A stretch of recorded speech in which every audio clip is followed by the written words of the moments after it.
All right, after that wonderful talk, let's go ahead and get started. Today we're going to talk about priority queues, which are like queues, except for when you add something to the queue, it has a priority, so it may bump it up to some other position in the queue. Heresy. I know, right? It's crazy. And we're going to talk about the different ways to implement priority queues, because this is an abstract data type, not a, I'll call it concrete data type. And we'll talk about the different, I guess, different ways we can do it and what y'all think is the best.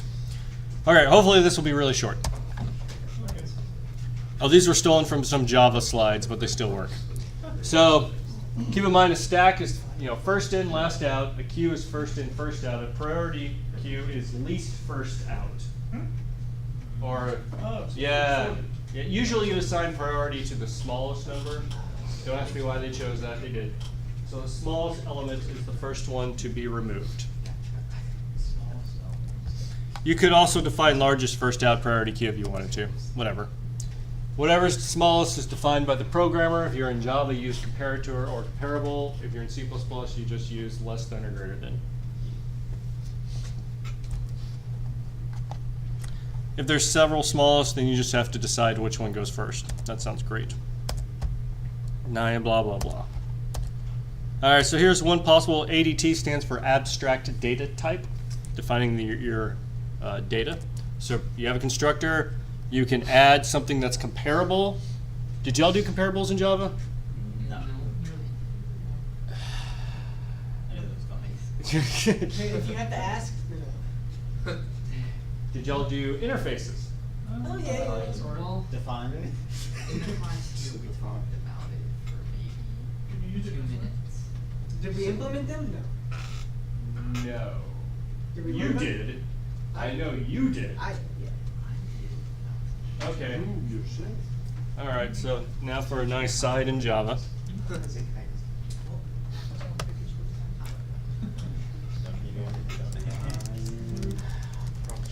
We're not going to be coding Java, but I'll at least tell you about it.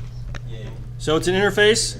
I think it has one function called compare to. So compares itself with the other object for order. It returns an integer, and it should be, was it negative integer if it's less than, 0 if it's equal, and positive if it's greater than. That's it. Nice. Since it's an interface, that means that anything that implements comparable can be added to your data structure.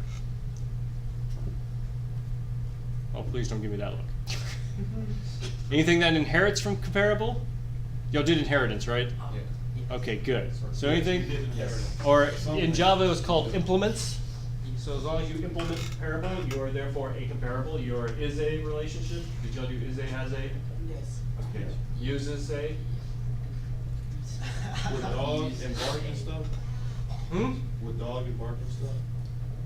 So dog has a bark, right? Yeah. Dog is a mammal.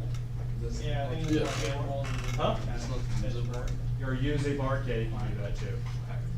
Use a. It's a class that it just has within it. Yeah, has a. Yeah. Okay. All right. So if implements comparable, you're good to go. If you're in C++, you just hopefully it overloads a less than.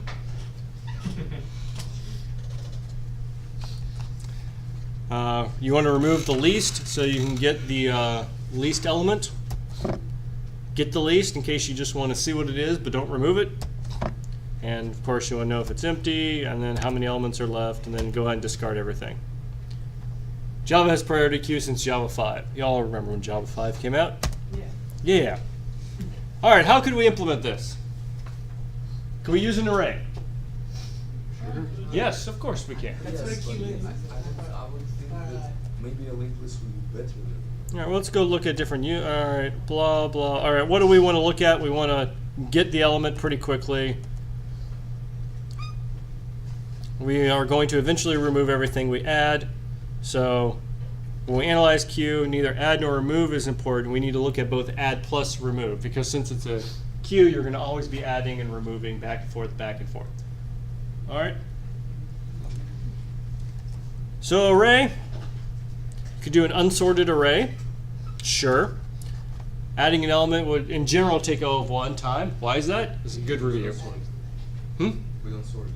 We don't sort it, we just throw it at the end, and as long as we have the space, we're good to go.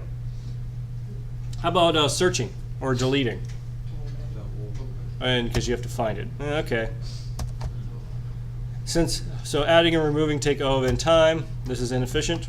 A priority queue be implemented as a sorted array. Adding an element would be O of n time. Why is that?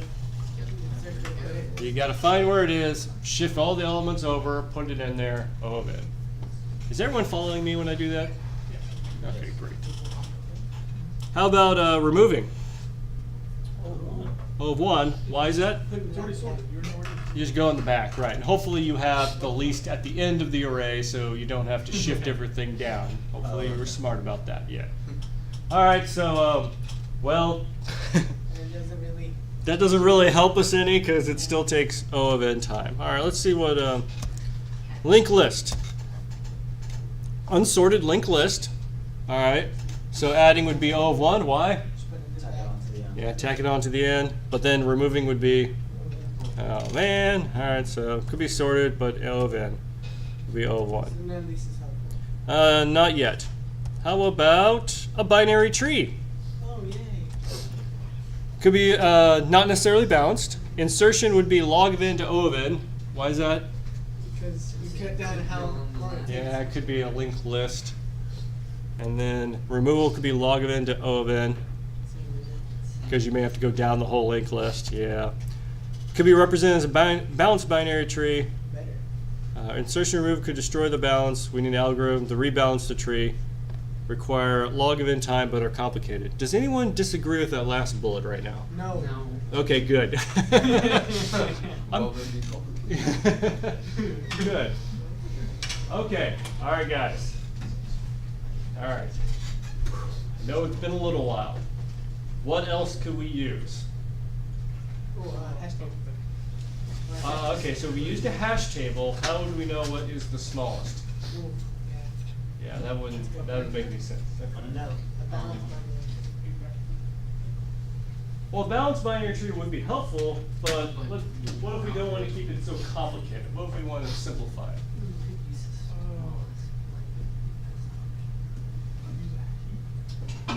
Louder? Heap? Yeah, heap. Why would a heap be a good idea? Is left that's, left Can be represented as an array. Yeah, could be as a heap. In order to do this, we have to find the heap property, which we've already stated is usually either least or greatest. So you can go through a quick explanation. That's nice. So a heap may look like this. This hopefully is someone to review. I'm bouncing around. Notice that you have 3, 3, and then of course 12 and 6, and then 18, 14, and 8. Left child's always 2 times I plus 1, and right child's 2 times I plus 1.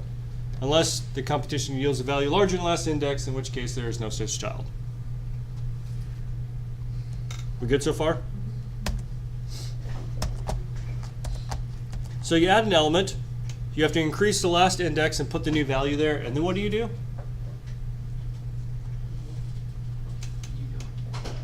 Sort it. Well, you don't sort it, you sit it up.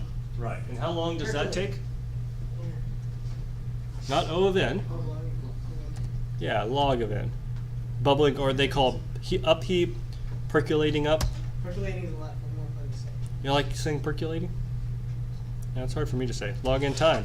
Okay, well that's good. How about to remove an element? What do we do? Take the last element, put it to the top, and sit.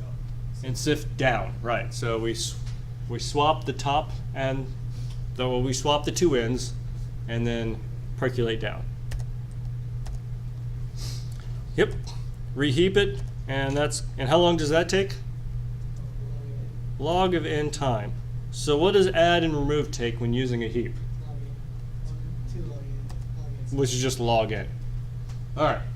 So I know most people forget about heaps, but every once in a while, it's a really helpful data structure. For a priority queue, it's actually a really good solution to what you need to do.